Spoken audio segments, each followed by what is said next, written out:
అనేక కులాలు ఉన్నాయి. ప్రత్యేకంగా ఎస్సీ ఎస్టీలనే ముందుకు దోసి మీరు రాజకీయ దూరం చేయడం చాలా తప్పు. వాళ్ళకి నిజంగా ఏదన్నా ప్రభుత్వం నుంచి సర్టిఫికేట్ రూపంలోనో డాక్యుమెంట్ రూపంలోనో ఏదైనా ఇచ్చింటే ఆ ప్రూఫ్స్ చూపించుకొని వాళ్ళకి అండగా ఉండడం కరెక్టు.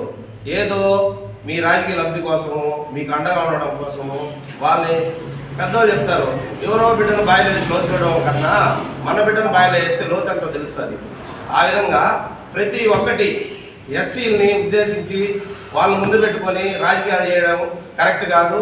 ఇంకొకసారి మా నాయకులు, తెలుగుదేశం పార్టీ నాయకులు ఎవరికైనా కూడా ఇబ్బంది ఉంటే మాకు ఒక నాయకత్వం ఉంది, మాకు అండగా బలమైన నాయకులు ఉన్నారు. వాళ్ళు సైజులు చూస్తూ ఉండరు. మీకు మీ అంతు కూడా చూసే రోజు ఒకటి వస్తుందని చెప్పి ప్రతి ఒక్కరికి తెలియజేస్తున్నాము. ఇంకొకసారి ఎస్సీని ఉపయోగించుకొని నాయకుల్ని తెరపైకి తెచ్చి ఇబ్బంది పెట్టాలని చూస్తే మాత్రం సహించేది లేదు. మేము రోడ్లు ఎక్కుతాం, మేము రౌడీలు చేస్తాం, మేము రాజకీయాలు చేస్తాం, శాంతియుతం చేస్తాం, ప్రతి ఒక్కటి క్రమశిక్షణగా చేస్తాం, ప్రతి ఒక్కటి చేయగలం. మేము కూడా దీన్ని దృష్టిలో పెట్టుకొని మాట్లాడితే బాగుంటుంది. మీరు గతంలో చేసిన దురాఘాతాలు కూడా మీరు గుర్తు చేసుకోండి, అప్పుడు మేమేం మాట్లాడాల. ఇప్పుడు మీరు మాట్లాడడానికి ఏముంది?